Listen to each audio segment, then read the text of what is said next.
What has NASA uncovered in the depths of Jupiter's clouds? For centuries, scientists have worked to understand the makeup of Jupiter. It's no wonder this mysterious planet is the biggest one in our solar system by far and chemically the closest relative to the Sun. Understanding Jupiter is key to learning more about how our solar system formed and even about how other solar systems developed. But one critical question has bedeviled astronomers for generations. Is there water deep in Jupiter's atmosphere? And if so, how much? Hello and welcome back to our channel, Space Getaway, your portal to the mysteries and wonders of the universe. Prepare to embark on an epic journey beyond the confines of Earth, where the secrets of the cosmos unfold before your eyes. In a world where the unknown beckons, Space Getaway is your guide to the outer realms of existence. Subscribe to the channel as we venture into the vast expanse of space, exploring celestial bodies, unraveling cosmic phenomena, and seeking answers to the universe's greatest enigmas. And now let's find out how a NASA scientist looks in the depths of the Great Red Spot to find water on Jupiter. Gordon Bjoraker, an astrophysicist at NASA's Goddard Space Flight Center in Greenbelt, Maryland, reported in a recent paper in the Astronomical Journal that he and his team have brought the Jovian research community closer to the answer. By looking from ground-based telescopes at wavelengths sensitive to thermal radiation leaking from the depths of Jupiter's persistent storm, the Great Red Spot, they detected the chemical signatures of water above the planet's deepest clouds. The pressure of the water, the researchers concluded, combined with their measurements of another oxygen-bearing gas, carbon monoxide, imply that Jupiter has 2 to 9 times more oxygen than the Sun.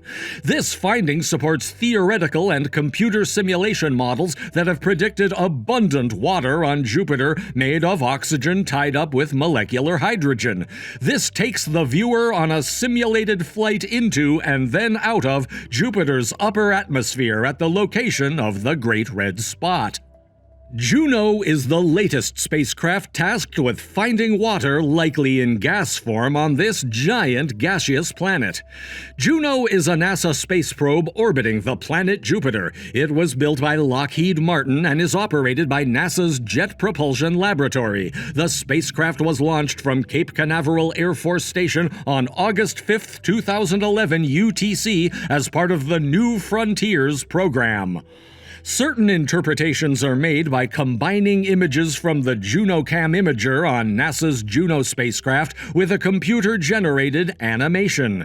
The perspective begins about 2,000 miles, 3,000 kilometers above the cloud tops of the planet's southern hemisphere. A second gauge next to that depicts the dramatic increase in temperature that occurs as the perspective dives deeper down. The clouds turn crimson as the perspective passes through the Great Red Spot.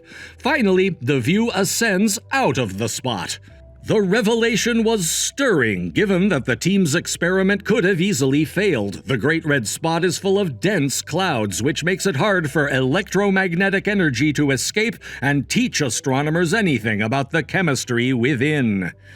It turns out they're not so thick that they block our ability to see deeply, said Bjoraker. That's been a pleasant surprise. New spectroscopic technology and sheer curiosity gave the team a boost in peering deep inside Jupiter, which has an atmosphere thousands of miles deep. Bjoraker said, "We thought, well, let's just see what's out there." The data NASA scientists collected will supplement the information NASA's Juno spacecraft is gathering as it circles the planet from north to south once every 53 days. Among other things, Juno is looking for water with its own infrared spectrometer and with a microwave radiometer that can probe deeper than anyone has seen, to 100 bars, or 100 times the atmospheric pressure at Earth's surface, as altitude on Jupiter is measured in bars, which represent atmospheric pressure, since the planet does not have a surface like Earth from which to measure elevation. If Juno returns similar water findings, thereby backing Bjoraker's ground-based technique, it could open a new window into solving the water problem, said Goddard's Amy Simon, a planetary atmospheres expert. If it works, then maybe we can apply it elsewhere, like Saturn, Uranus, or Neptune, where we don't have a Juno, she said. Water is a significant and abundant molecule in our solar system. It spawned life on Earth and now lubricates many of its most essential processes, including weather. It's a critical factor in Jupiter's turbulent weather too, and in determining whether the planet has a core made of rock and ice. Jupiter is thought to be the first planet to have formed by siphoning the elements left over from the formation of the Sun as our star coalesced from an amorphous nebula into the fiery ball of gases we see today. A widely accepted theory, until several decades ago, was that Jupiter was identical in composition to the Sun, a ball of hydrogen with a hint of helium, all gas, no core. But evidence is mounting that Jupiter has a core, possibly 10 times Earth's mass. Spacecraft that previously visited the planet found chemical evidence that it formed a core of rock and water ice before it mixed with gases from the solar nebula to make its atmosphere. The way Jupiter's gravity tugs on Juno also supports this theory. There's even lightning and thunder on the planet, phenomena fueled by moisture. The moons that orbit Jupiter are mostly water ice, so the whole neighborhood has plenty of water, said Bjoraker. Why wouldn't the planet, which is this huge gravity well where everything falls into it, be water-rich too? The water question has stumped planetary scientists. Virtually every time evidence of H2O materializes, something happens to put them off the scent. A favorite example among Jupiter experts is NASA's Galileo spacecraft, which dropped a probe into the atmosphere in 1995 that wound up in an unusually dry region.